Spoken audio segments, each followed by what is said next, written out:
Urologia. A Norte há uma técnica inovadora, através da precisão robótica, para o tratamento da hiperplasia benigna da próstata, uma das doenças mais frequentes nos homens, com grande impacto na qualidade de vida. Vamos conhecer então as vantagens desta técnica inovadora com o Dr. António Pedro Carvalho, médico urologista, coordenador de urologia no Grupo Trofa Saúde, Hospital Braga Centro, Famalicão e Trofa, e também membro do Corpo Clínico no Trofa Saúde Braga Sul e Hospital Central. Aqui agradeço muito por estar connosco. Obrigada, Sr. Doutor. É um gosto recebê-lo mais uma vez aqui neste programa consultório. Sr. Doutor, vamos com pormenor conhecer então esta técnica, este procedimento, pelo que consegui perceber, personaliza cada cirurgia, mas antes disso falamos só um bocadinho desta doença que se caracteriza por um aumento do volume da próstata, podemos dizer assim? Sim, a hiperplasia benigna da próstata é, como o nome diz, é um aumento da próstata. E o que é que isto causa? Primeiro, convém sabermos onde está a próstata. Claro. A próstata é uma glândula do sistema reprodutor masculino, que fica logo abaixo da bexiga, à frente do reto. E a bexiga, para esvaziar, tem que fazer passar a urina pelo interior da próstata. Quer isto dizer, com o aumento da próstata, a uretra, pronto, sai a urina, vai ficar comprimida e vai dificultar a saída da urina. Portanto, normalmente os doentes queixam-se, ou a primeira fase da doença, do crescimento, são os sintomas de esvaziamento. São aqueles sintomas em que o doente tem dificuldade em iniciar a micção, tem que fazer um esforço, utiliza muitas das vezes a musculatura abdominal para pressionar a bexiga, o jato sai mais fraquinho. É engraçado que há doentes que quase não se apercebem que isto vai acontecendo, porque é um processo lento ao longo da idade. E eu costumo dizer aos doentes, é um bocadinho como nós vermos os nossos filhos a crescer, também não nos apercebemos que eles crescem, assim os doentes também não percebem que o jato vai ficando mais fraco. E depois vai tendo outros sintomas, o jato é interrompido, depois tem que reiniciar, quando acabam acham que a bexiga não esvaziou toda, pode chegar ao limite de não conseguir urinar. Isto chama-se uma retenção urinária e é necessário colocar uma algália.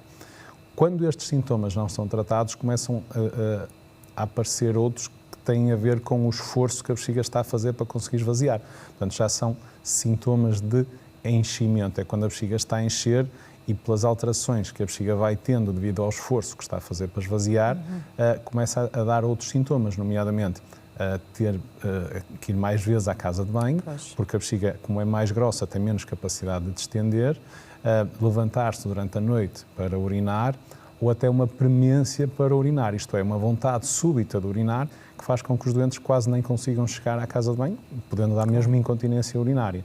Portanto, são estes o grande grupo de sintomas que os doentes se queixam desta hiperplasia benigna da próstata e que levam os doentes a recorrer, às vezes não, que às vezes por vergonha não recorrem, e pode chegar ao limite, agora cada vez menos, felizmente, de doentes em insuficiência renal. Isto é, o esvaziamento da bexiga é tão ineficaz que o rim não vai conseguir esvaziar a urina, levando a uma insuficiência renal por uma hiperplasia benigna da próstata. Estamos a falar de uma doença benigna, mas com complicações no seu limite que podem ser sérias. Será uma das complicações mais graves, claro. Exatamente. Eu imagino o impacto que isto tem no dia-a-dia destes senhores, claro. O ideal seria procurar o médico o mais rapidamente possível, mas como às vezes podem não valorizar alguns destes sintomas, em que fase normalmente é que procuram um médico urologista, por exemplo? Como eu digo, nós temos na minha opinião, três grandes grupos de doentes. Temos aqueles doentes que procuram um urologista na sua rotina habitual, a partir dos 50 anos ou 45, se houver história familiar de cancro da próstata, ou às vezes um bocadinho mais cedo aos 40, e vão fazendo a sua rotina e, portanto, sem queixas, habitualmente, não é pelas queixas que eles procuram um urologista. Tem aqueles doentes que procuram o urologista já com algumas queixas e aí, como eu falei, quer queixas de enchimento, quer queixas de esvaziamento, ou o terceiro grande grupo, que são aqueles doentes que já em fase terminal, que nos procuram já quando estão algaliados e que de um momento para o outro não conseguem mesmo urinar e já vão quase na última, são os tais doentes que depois vamos alguns deles descobrir que estão em insuficiência renal. Claro. E, portanto, são essas pessoas que nos procuram em diferentes fases. E afeta homens em que faixa etária? Normalmente acima dos 50 anos a próstata começa a crescer, se bem que também temos doentes abaixo dos 50, mas se em termos percentuais, por exemplo, acima dos 50, 60 anos, 50% dos homens têm algum sintoma do crescimento benigno da próstata, se aumentarmos a idade e se virmos doentes com 85 anos, pode chegar quase a 90% dos doentes com queixas de hiperplasia benigna da próstata. E como a nossa população está a envelhecer, é previsível que cada vez mais tenhamos doentes a queixar-se disso, porque vamos viver mais tempo e é normal que a próstata cresça com a idade e que agravem os sintomas devido à próstata. Os casos de hiperplasia benigna da próstata em senhores com menor idade são mais raros? São mais raros. 30, 40 anos? Mas aos 30 não é normal isso acontecer. Aos 40 já acontecem alguns, depende de doente para doente e podem ser necessários ter indicação cirúrgica, porque afetam de tal modo a qualidade de vida e que podem precisar de ser operados. De certeza, não só sou eu, quase todos os urologistas já operaram doentes por patologia benigna prostática abaixo dos 50 anos. É frequente isso acontecer. Claro. Portanto, eis que surge agora então esta técnica inovadora. Em que consiste, Sr. Doutor?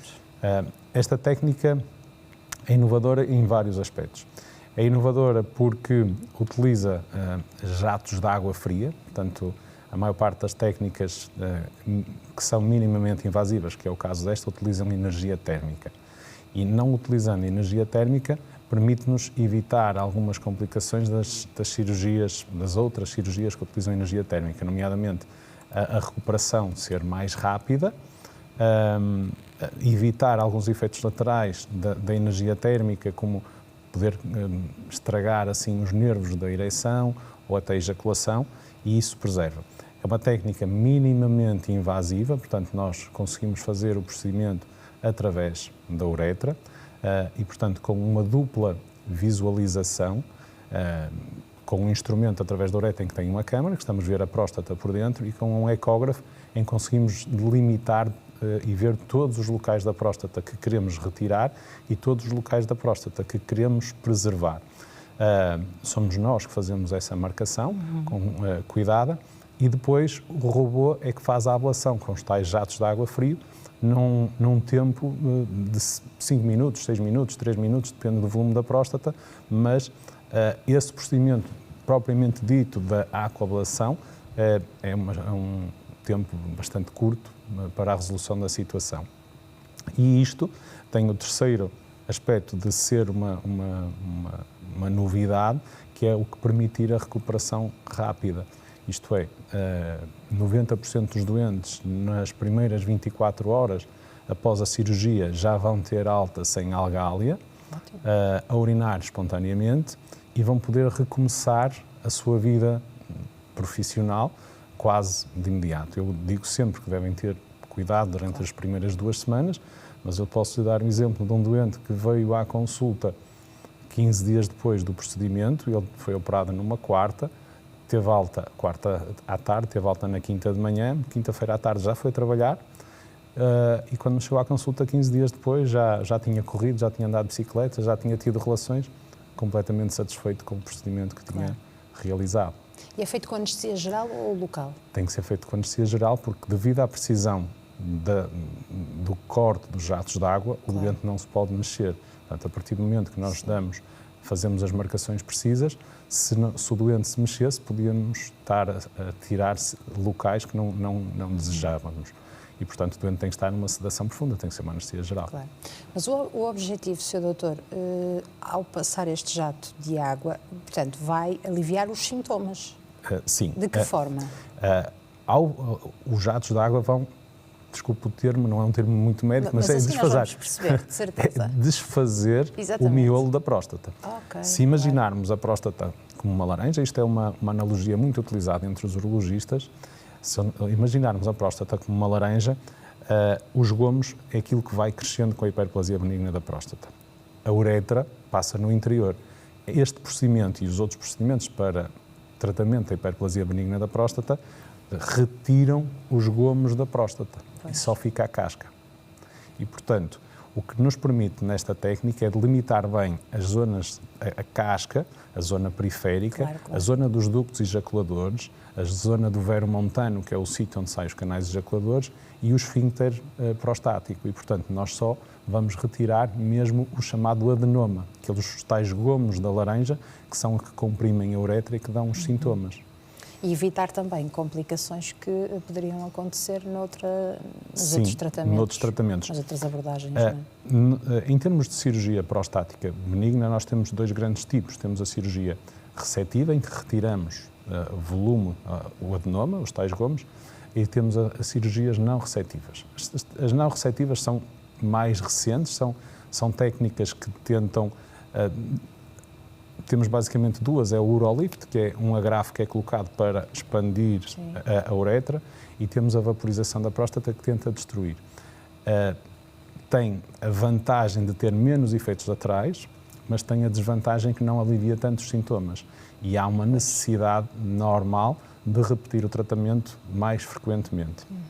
As cirurgias resetivas, que são dependentes, nós podemos utilizar também através da uretra, ou pela barriga, por laparoscopia, ou por robótica, retiram o miolo. São melhores a efetuar o alívio dos sintomas, que é o que nós pretendemos, mas são piores a provocar efeitos laterais permanentes, nomeadamente a ausência de ejaculação, que é aquilo que é mais frequente nos doentes que fazem este tipo de cirurgias. E os estudos referem que cerca de 90% dos doentes não estão interessados em perder as suas capacidades após uma cirurgia prostática.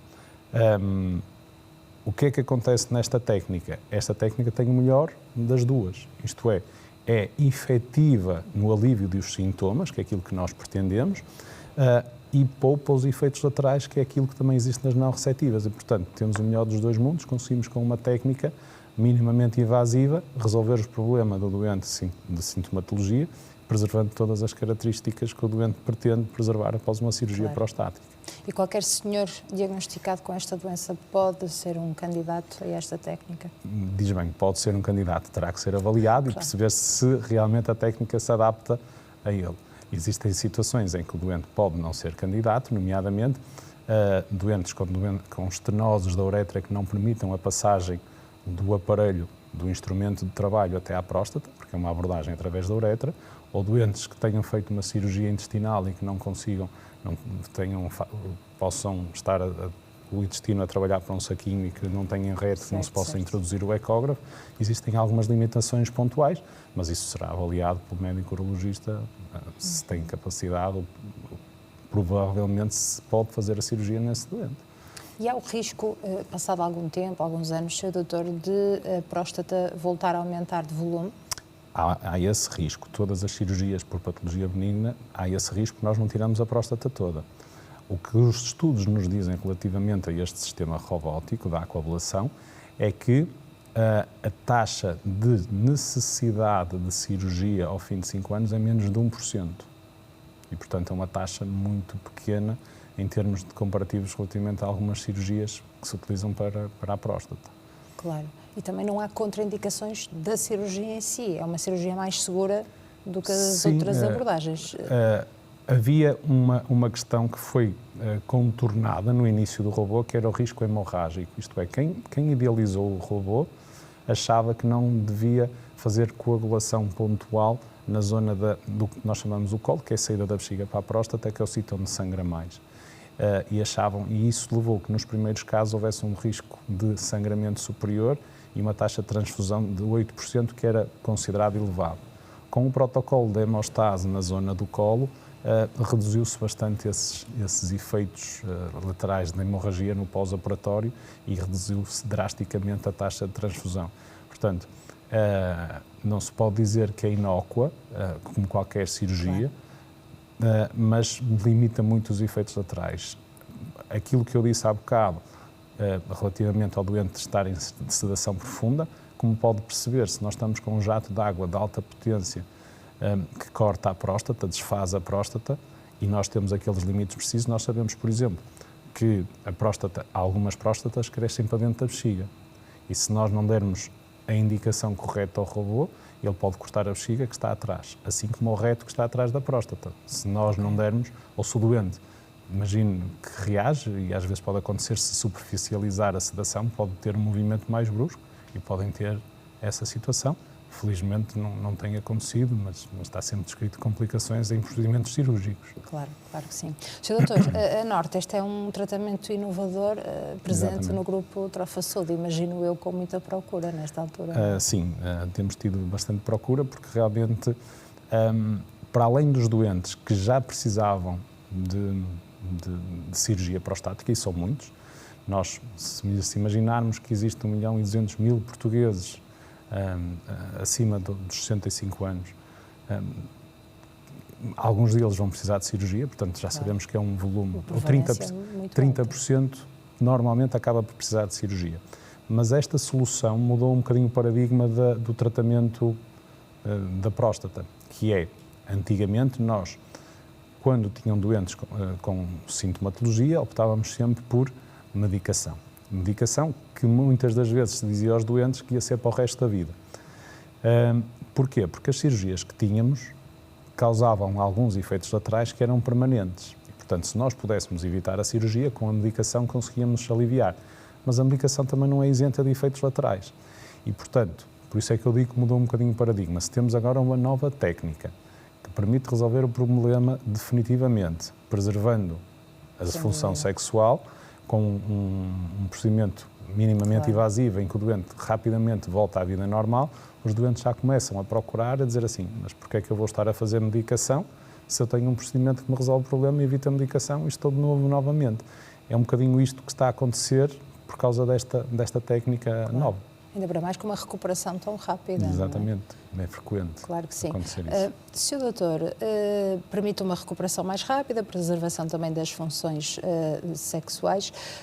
Há também um menor desconforto no pós-operatório, exatamente no pós-operatório, tal como nos deu o exemplo daquele seu doente. Como disse, ao não utilizarmos, primeiro, ao não fazermos incisões, não há recuperação da incisão, portanto não há dor relacionada com a incisão. Segundo, ao utilizar uma técnica sem utilizar energia térmica, nós não fazemos queimaduras no interior. Enquanto as técnicas anteriores que utilizavam a uretra para a abordagem da próstata utilizavam energia térmica. Isto é, nós íamos induzir queimaduras no interior da próstata e, como imagina, queimadura num sítio em que vai passar todos os dias, várias vezes urina, demora algum tempo a recuperar daquilo que nós chamamos de sintomas irritativos, inflamatórios pós-cirurgia, que duravam às vezes algumas semanas, às vezes até podiam durar 3 meses de recuperação.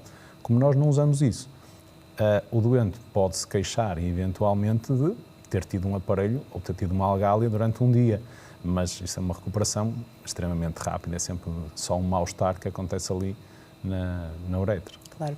Há pouco falou-nos de alguma vergonha que pode limitar, não é, os senhores a procurarem ajuda. Ainda está presente? Ainda acontece isso. Acho que acontece cada vez menos e percebe-se que quando os homens começam a falar entre eles, conseguem perceber que não são os únicos a ter o mesmo problema. Claro.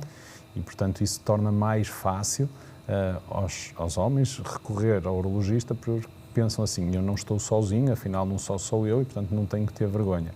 E acho que isso já está a mudar um bocadinho, mas era um problema muito prevalente na nossa população, quase um assunto tabu, falar da próstata ou assumir que com uma pessoa que tem um problema da próstata, lá está, principalmente porque há sempre aquela ideia que qualquer doente que sofra da próstata vai se tratar e vai perder as suas funções sexuais. Claro. Portanto, acho que é esta interligação da sintomatologia com os efeitos laterais que a medicação ou os tratamentos podem ter, que leva as pessoas um bocadinho a inibir-se e não procurarem ajuda.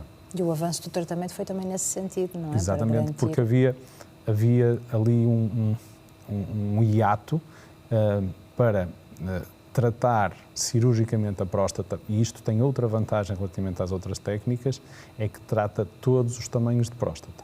Enquanto algumas técnicas só tratam próstatas pequenas, outras só tratam próstatas grandes, esta pode tratar, eu no centro onde estive, tratou-se uma próstata de 420 gramas.